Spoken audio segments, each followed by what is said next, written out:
Wednesday, 1 to 3.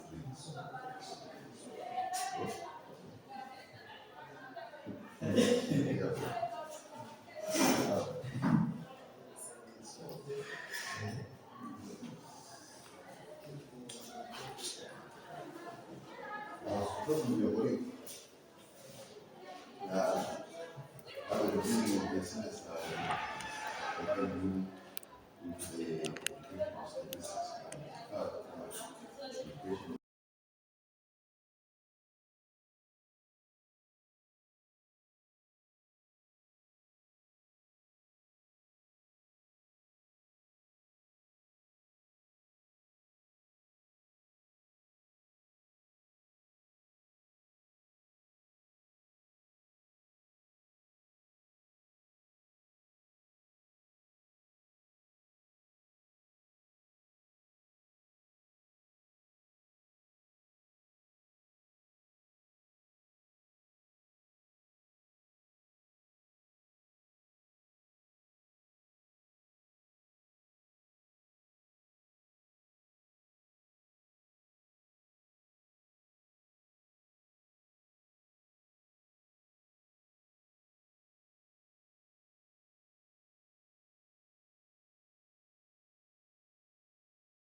Education. Wednesday, 1 to 3.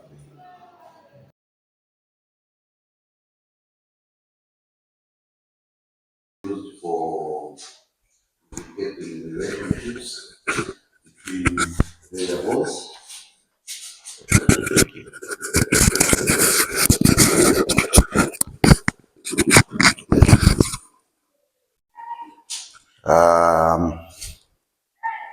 And we saw that there are two ways of assessing correlation.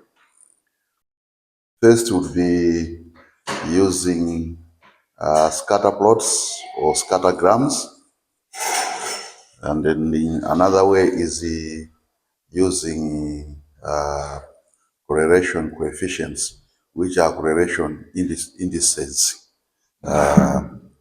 which we can use for assessing both the direction and strength of association between two variables. And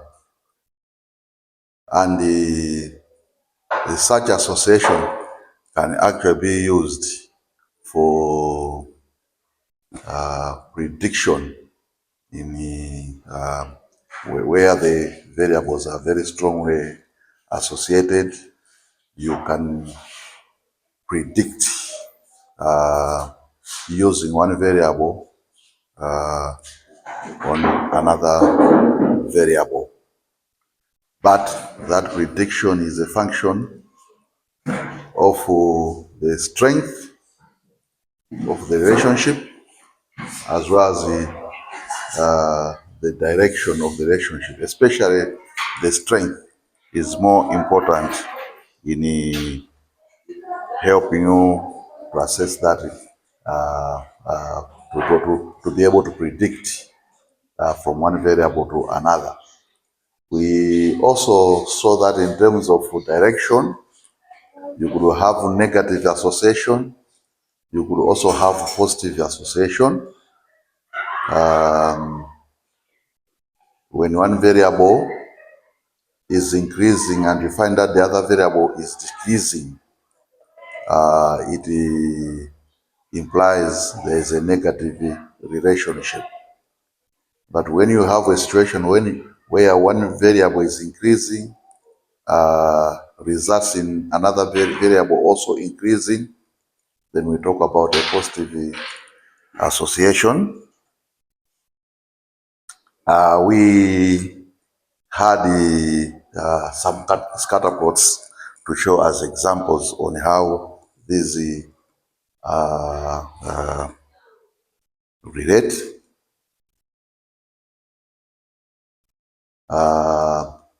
And the scatter plots also helped us to see how strong the relationship is. If scores are falling away from the mean line, it means that the association is weak, but the more the scores are falling towards the mean line, we saw that it means that the association is very strong. That's what we talked about last week.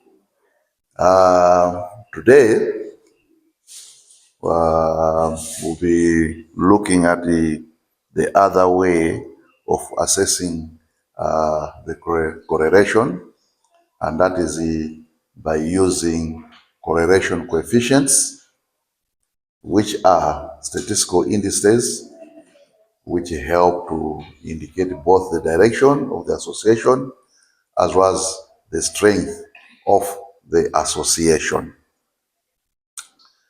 Computation of correlation coefficients results in values ranging from -1 to 1.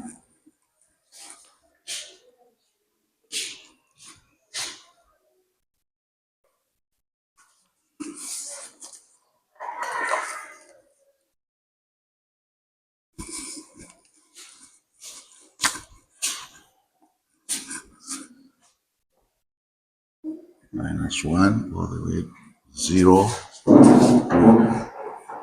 1. If you get coefficients close to 1, it means that the association is very strong between the two variables, and it is positive. If you get coefficients which are closer to 0, it means that the association is weak, positive. If you get coefficients which are closer to -1, strong association, but negative.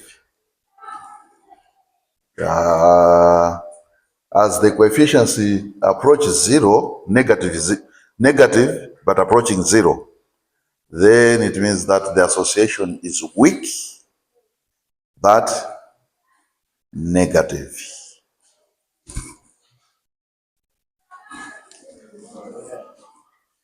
Can you draw a scatter plot which shows the negative association? You draw a scatter plot which shows positive association.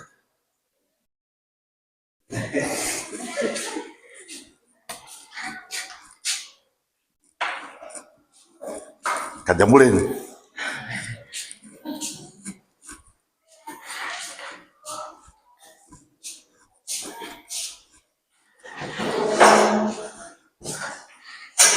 Scatter plot showing negative association, scatter plot showing positive association. That's the price you get for absenting yourselves from Master Angano's classroom.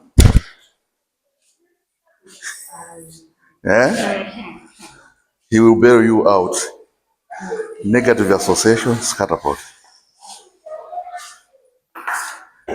Positive association, scatter plot.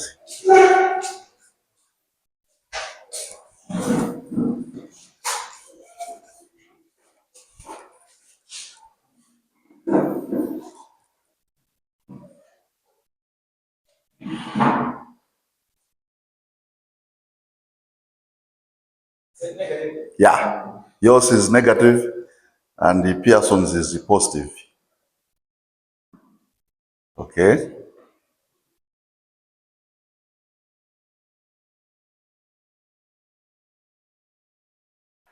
Okay.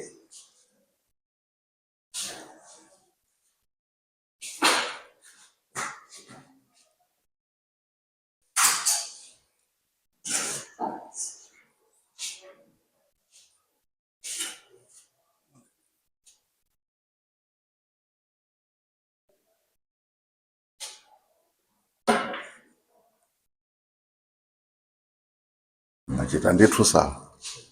mwaathandiza zinazo zizatuluka pamayeso nde amenewa akunyengerereni inu kuti aone zina zinakambirana iti. Let's assume you administered an exam in mathematics and you also administered an exam in statistics. And then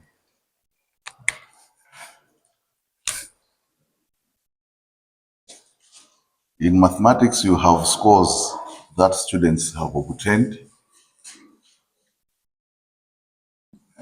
And the statistics, you have scores that students have obtained. James, in mathematics, let's say this is 28, 40, 60, 80, 100.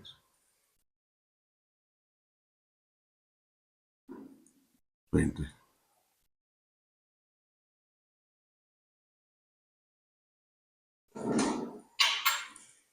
John got 60 in maths and 40 in statistics. James got 80 in maths and 50 in statistics. That's how he was coming up with those scores. That's what it means. So plotting a scatter plot, you have to present scores of one variable on the y-axis and scores of another variable on the x-axis. So each student who have obtained scores in math, in statistics, in maths. So you look at what score did he obtain in maths and what score did he obtain in statistics. Where these meet, that's a point where you have paired scores. Okay? So these points are representing pairs of scores.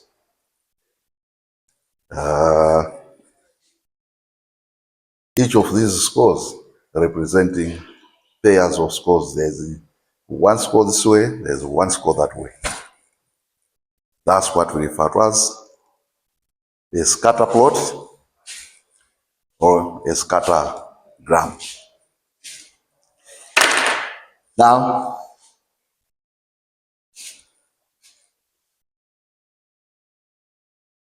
Pearson, your scatter plot, how can you describe it in terms of strength of association? And the code one, yours, how can you describe it in terms of strength of association?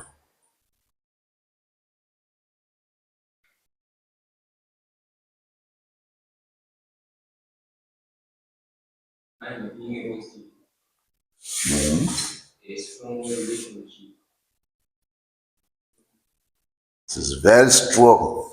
Actually, we refer to it as perfect because the scores are falling on one straight line. If you had a situation like this, it means there are some scores that are falling off the mean line. We could draw a mean line, a straight line. But this guy, his scores have fallen off that mean line. Here, each and every student, his scores are falling on the mean line. So there's that distance away from the mean line, that distance away from the mean line, that distance away from the mean line, and so on and so forth. In fact, if they were falling even further like that, then the distances will be longer. And that distance away from the mean line shows that there is some degree of variance in the individual variables, which is not associated with the relationship between the two variables. In this case, all the variance which is occurring in statistics, all the variance which is occurring in mathematics is associated with the true variables. When the mathematics score changes, there is a proportionate change in statistics score. So it means that the variance which is occurring in mathematics is influenced by variance which is occurring in statistics. So this is a perfect association. The way Pearson drew it was a very strong association, but not perfect, because there were some falling away, meaning that there is some degree, some variance which is occurring not because of changes in the variables. In each variable, apart from the association itself, each variable has another source of variability influencing changes in that. So you would talk about in the way Kondwan drew it. Was that Kondwan? You talk about very strong but not perfect. The way I have extended would mean that I am actually making the association weaker. Okay?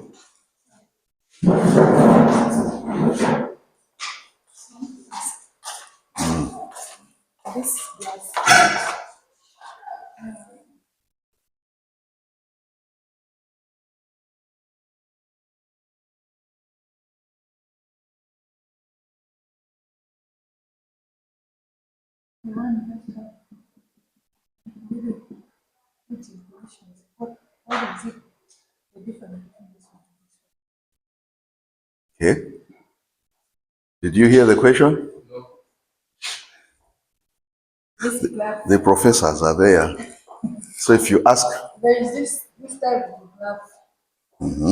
As he said, in first table, the corrections. Oh, visitor, welcome. And negatively, it's scattered. So there is this other graph, I saw it somewhere.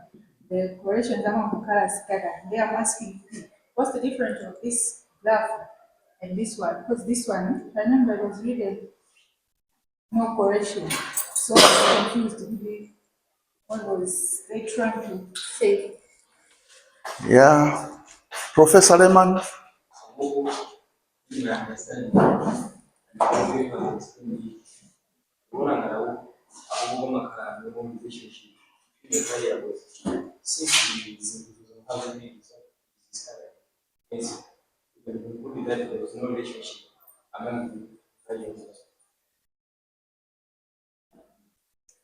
Professor Mboui, do you have a different view or you agree?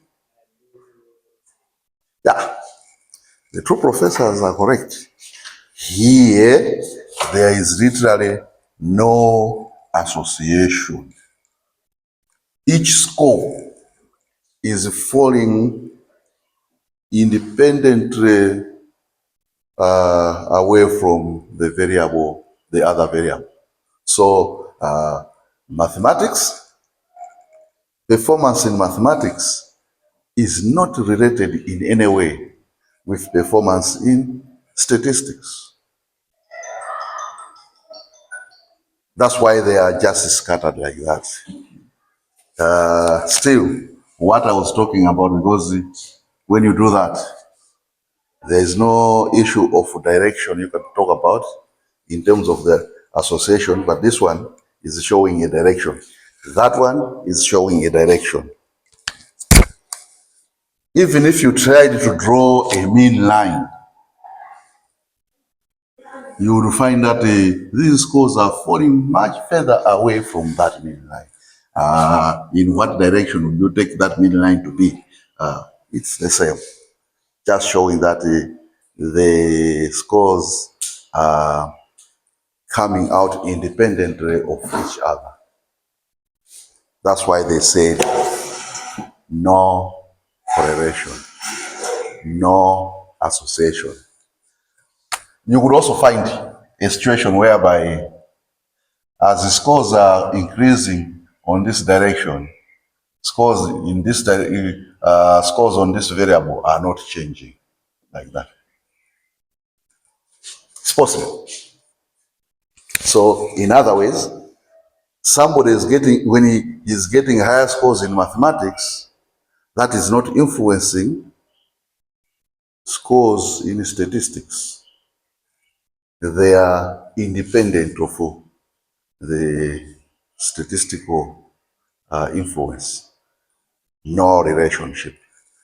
Or whether it is like that, no relationship. Okay? Where there is a relationship, it should be able to show that as you are increasing scores in this way, this other variable is also increasing scores. Or as you are increasing scores in that direction, this other variable, you are decreasing scores. Because here,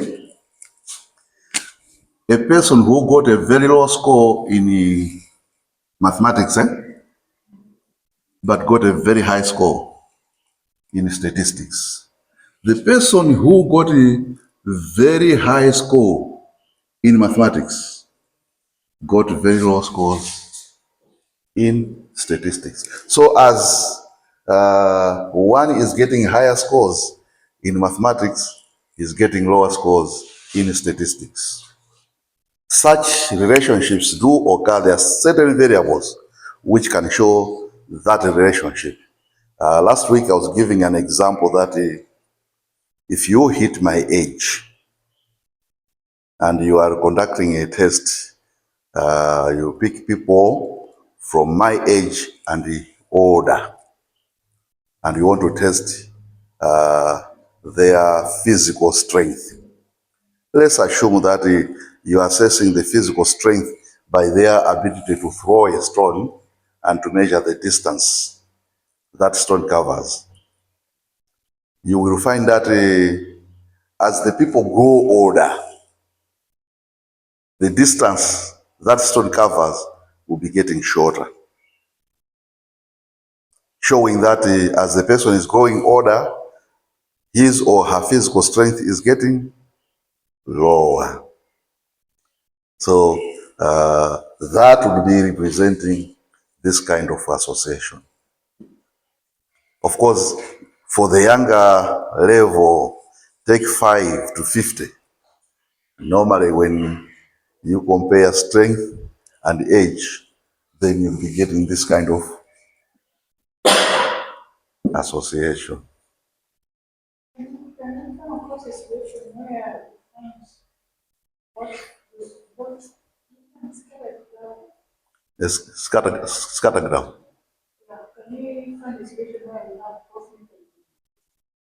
That's good question.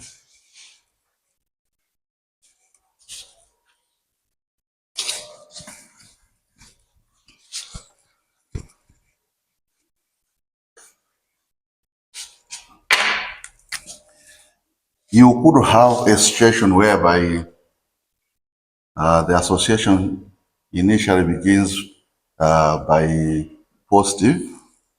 As the scores are increasing this way, up to a certain level, and then the relationship changes. As the scores on this variable are increasing, scores on that variable are decreasing. That does occur. In fact, the example I was giving you is a very good example. At the younger age, as somebody is getting older, the strength increases up to a certain level. Maybe by 40 or 50, the things change. As he gets older, the strength decreases. That does happen. And when you have such kind of a scattergram, you call it a curve, linear relationships.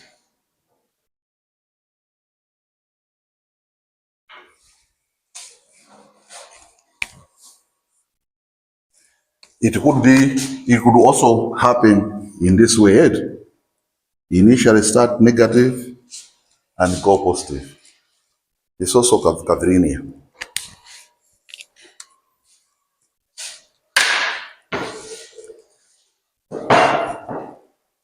Another question.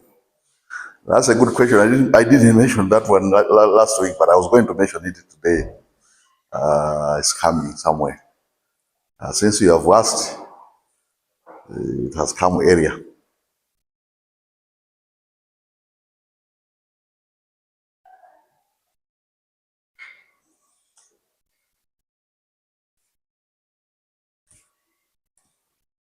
So as I was saying that you can assess that association in terms of the scatter plots, scattergrams,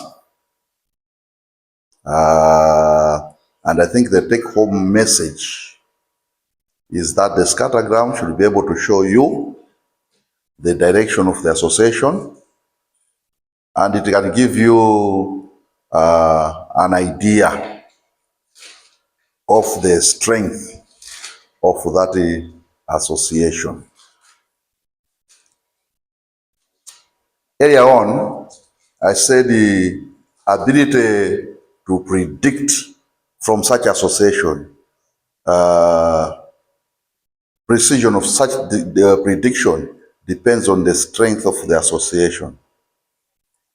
If we went back to Pearson's scattergram,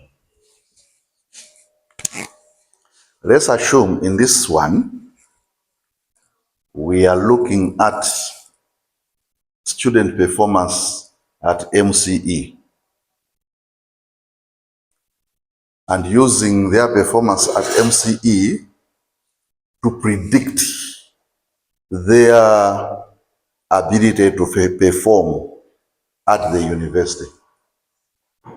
So here you are looking at the MCE aggregate. We call that aggregated, 6 points, 10 points and the like. And here you are looking at the GPA at the university.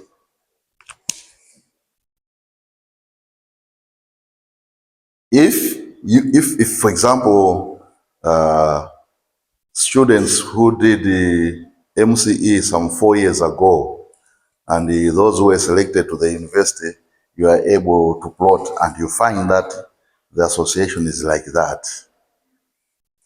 Now in 2024, you have a student who has obtained 6 points. You can predict using this because you just look at the points decided.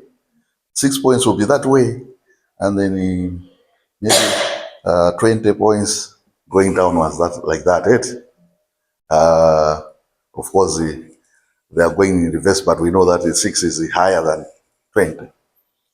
So if somebody who got 6 points 5 years ago, you look at the GPA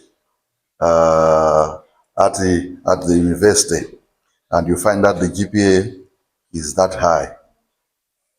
Then if another student this year performs 6 points, it will be just a question of projecting that line, where it meets the mean line. Then it will be telling you what GPA is likely to maintain in the university, if it is that strong. But when you have this kind of association, yes, you can still predict to say the one who has a higher score at MCE will have a higher GPA. but your prediction might not be very precise because of the variance which is occurring away from the mean line. That's what I was saying. The stronger the association, the more accurate your prediction becomes. Are we making sense? Okay. So that's how scatter plots, scattergrams become useful for assessing correlation. But the other way of assessing correlation is using mathematical procedures, where you have to come up with the correlation coefficients. And the correlation coefficients are simply indices which help to indicate the direction and the strength of the relationship. The same things you can get from the scatter plot, you can get them from the correlation coefficient. Of course, the correlation coefficient becomes more accurate. Here you are using visual ability to assess the strength of the association. But in terms of the correlation coefficients, it gives you the exact strength of that association. And those correlation coefficients, as I was saying earlier on, they'll range from -1 to 1. Anything which is between 0 and -1 is telling you that the direction of the association is negative. Anything which is between 0 and 1 is telling you that the association is positive. The more you approach 1, the stronger the association. Actually, 1 would be a perfect relationship because each and every score is falling on the mean line. The more you approach 0, the strength of association is weak. Okay? And similarly, between 0 and -1, it is telling you that the association is negative. The more you approach -1, very strong. If you are at -1, perfect. The more you approach 0, weak association, but negative.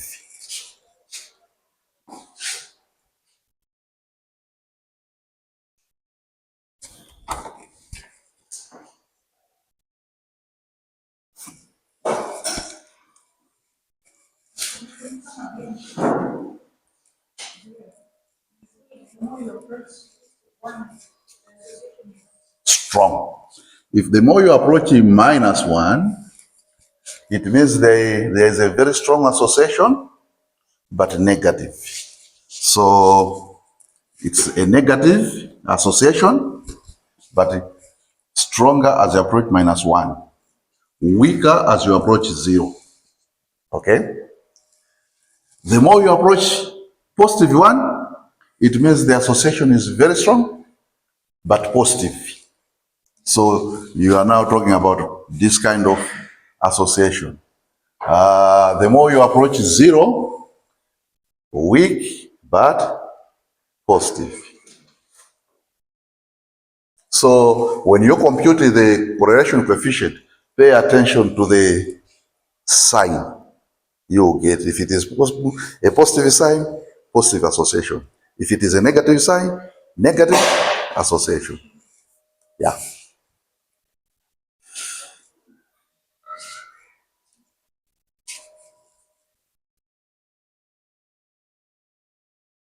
So negative, perfect negative relationship, positive, perfect positive association.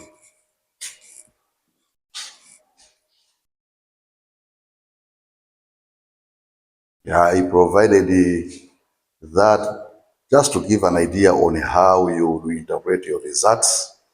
If you are getting that, I may not be exact, and actually, I was meant to make some corrections, which I always remember when I put it here.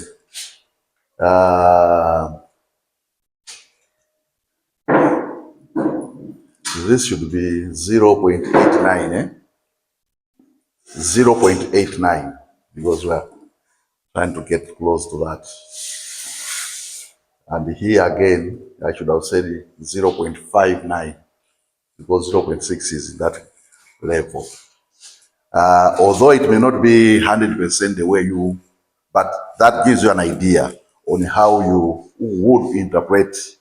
If it is a positive one, then you are talking about the perfect positive relationship. If you are getting a coefficient between 0.9, 0.99, some people will find even maybe 0.85 going to 0.99, saying very strong positive. 0.6 going to 0.7, 0.8, strong. Below that, moderate. Below that, very weak association. If you get a correlation coefficient which is 0, it will be talking about a high case. Or the other cases I showed where you have a straight line but not changing on one variable.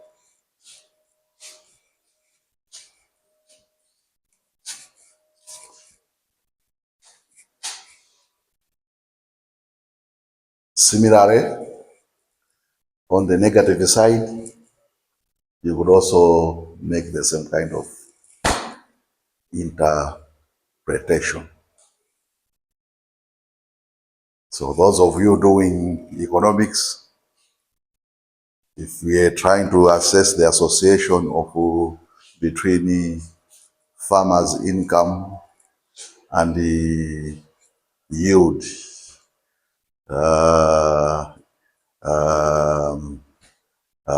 education and income level, you would do those correlation coefficients. Those of you in education, you would also do similar things. Our examples will be saying statistics versus mathematics. It could be English versus statistics. And those associations will be telling you stories that you would have to be explaining, why am I getting this type of association in my study? Questions?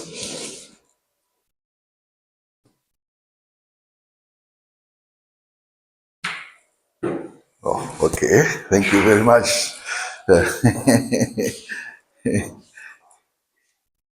Do you want to go for a short break, or we just continue? By the way, I'm very fond of forgetting this thing.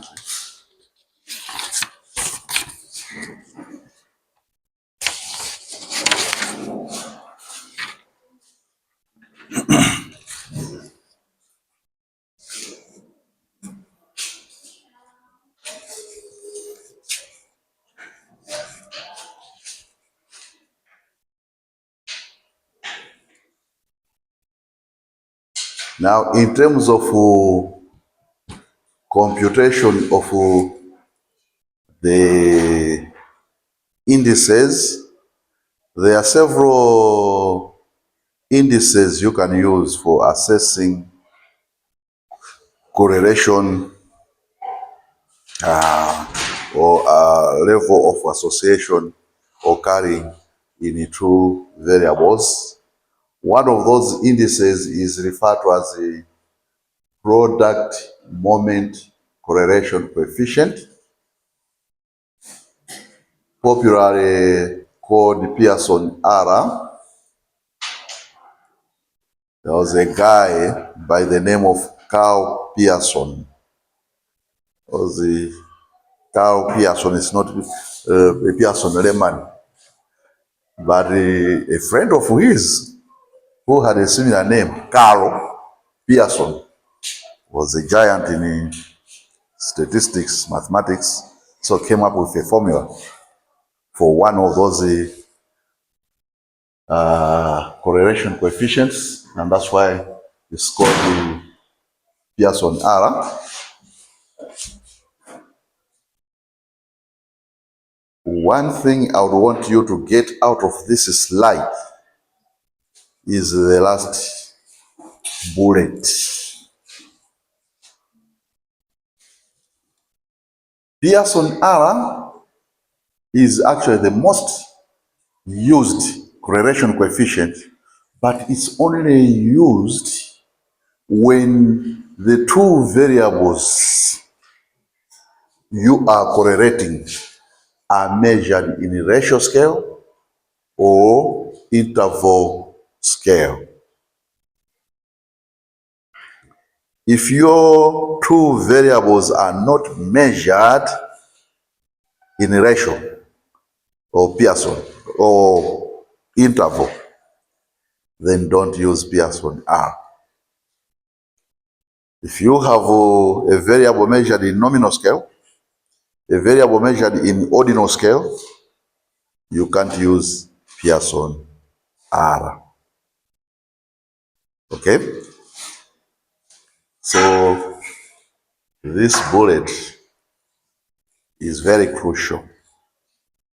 If you are conducting a study and you want to use the correlation to assess association of variables, then the way you have measured your variables is very crucial. Okay?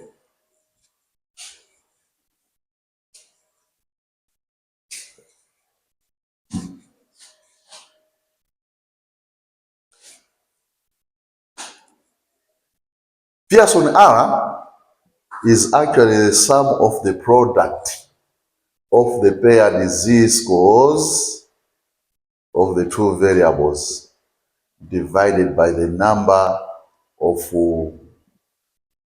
observations. And when we are saying observations here, we are referring to the pairs of such scores. What I've said there is exactly this. So you have a variable x, you convert all the scores in x into z-scores. What are z-scores?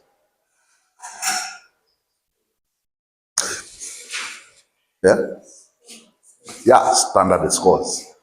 So you convert all the scores in mathematics into standard scores. You convert all the scores in statistics into standard scores. So John, his standard score in mathematics times his standard score in statistics. James, his standard score in maths times his standard score in statistics. Grace, until you have done for the whole class, then you add those products of your multiplication rate. All that divide by the number of students in the class. It will give you a coefficient which must range from 1 to -1. You can talk about the sort of relationship, how strong is it, what direction that relationship is.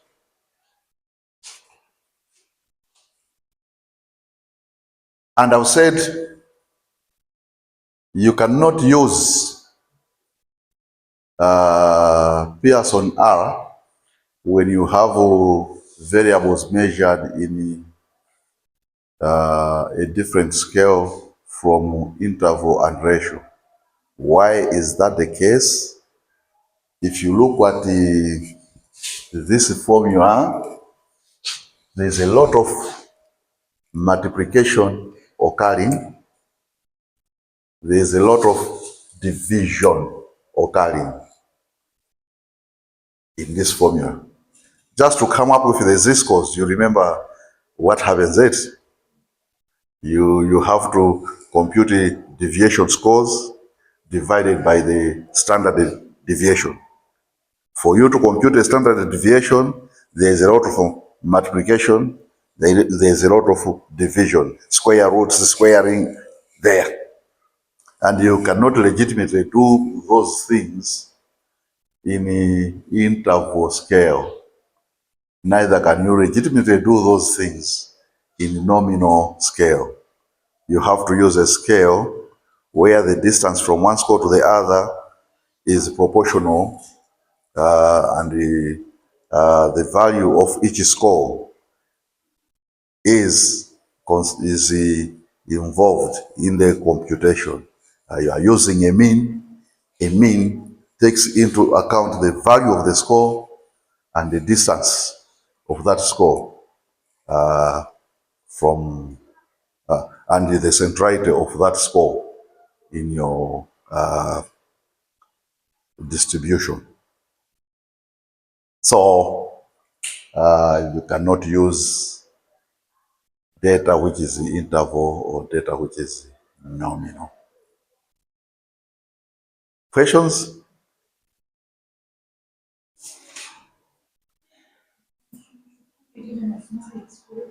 Yeah?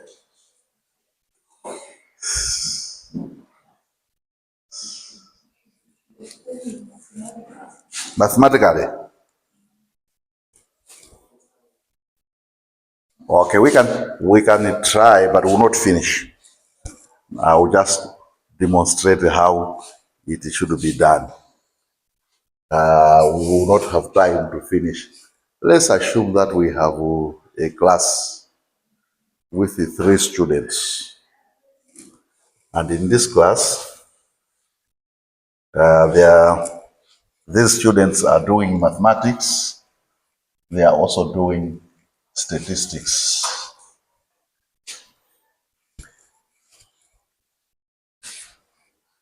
And then you administer a test in mathematics, and you also administer a test in statistics. So there's student A, B, C. Then maths score, statistics score. Let's assume that the student A got 60 in maths. Student B, 50. Student C, 80. Okay. Let's also assume that student A got 45 in statistics. Okay. B, 55, 65 in statistics. C, 72. Okay. So our first assignment is to come up with a standard score for each of those scores. And for us to come up with a standard score, we need to compute the mean. We also need to compute the standard deviation, right? Okay. So 60 plus 50 plus, you have calculated as it. 60 plus 50 plus 80. Eh? 190. So the summation is 190. And the mean, 190 divided by 38. What is it coming to? 50? Okay. 63.3. Let's do the same for statistics. 45 plus 65 plus 72. 182. And the 182 divide by 3, 60.6. Okay.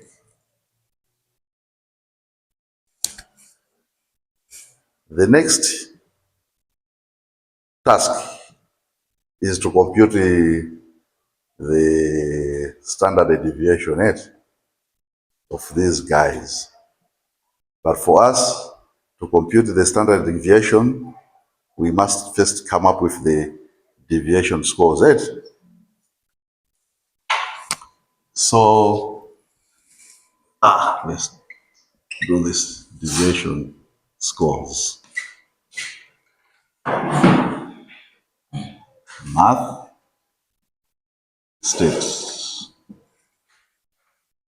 For maths, for student A, what is the deviation score? Remember how to compute the deviation score, right?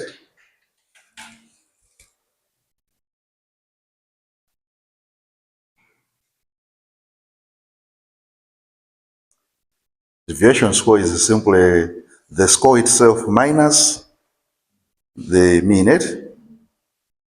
So 60 minus 0.3, which comes to minus 3.3. What about student B?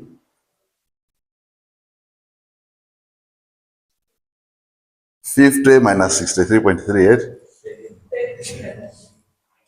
negative 13.3. 80 minus 63.3, 16.7. Okay, if we have done our mathematics properly, what should be the sum of this? 0, right? Is it coming to 0? Mwaimisa pamoja 0.01. Yeah? 0.01, eh? 0.01, yes. That's how you have missed it. Why? Of course, it should be 0. I know you have missed it because you were rounding. When we said 3.3, this actually the rounding occurred here. It was not exactly 63.3, it was 63.13. Yes. So, eh? Hey. So, which means that when you're doing your mathematics, be careful. Don't rush to round them. You, How many points do we have to use? That one came out 62.86. ideally, for the computations,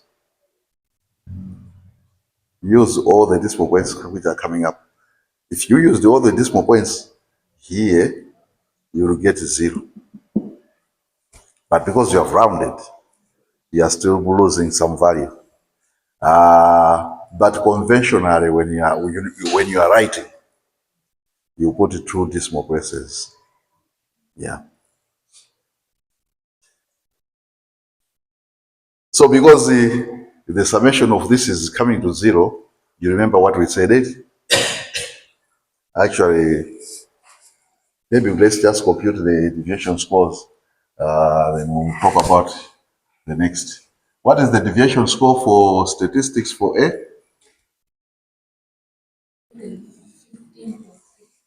Okay. For B?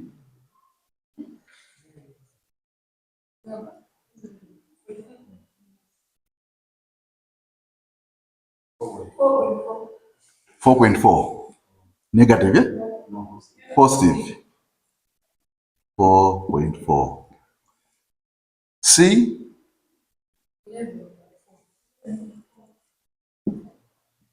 4. Ideally, those should also, yeah. Ideally, they should also add to 0, right? It was 60.66666. Yes. And we use 60.6666. Then the additions will result to 0 here. So those are the deviation scores, right? To come up with variance, what we do? Yeah.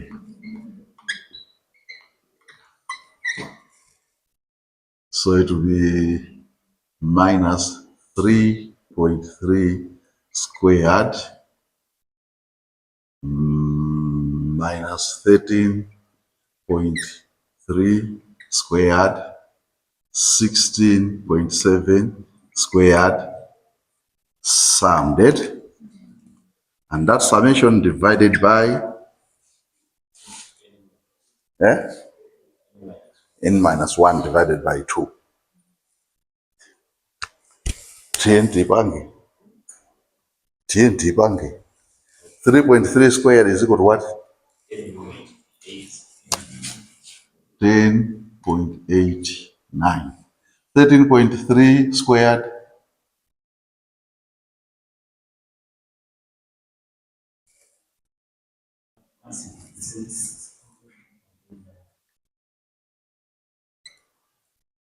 16.7 squared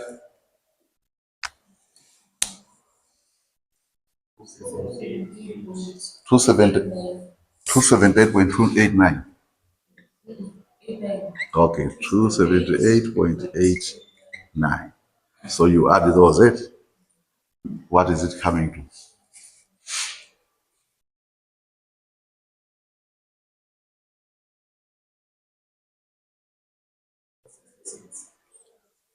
466.67.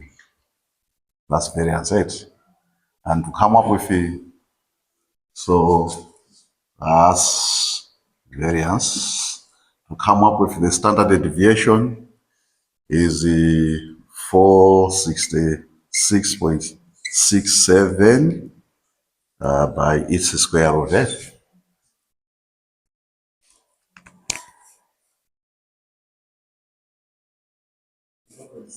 Yeah, 21.6.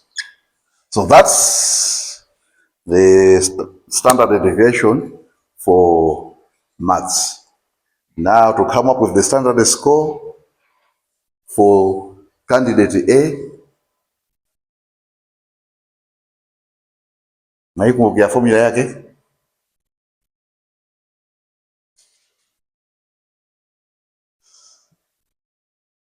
It's actually the score minus the mean divided by the standard deviation.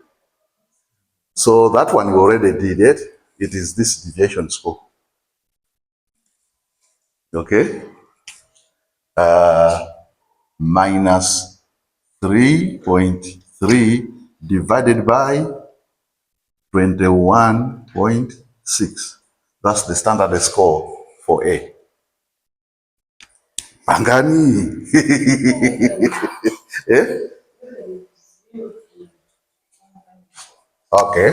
So standard scores. Z scores, right? For that one is a negative 0.19. 59. Oh, 15.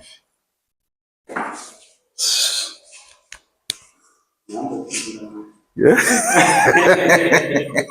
Can you compute the next Z score?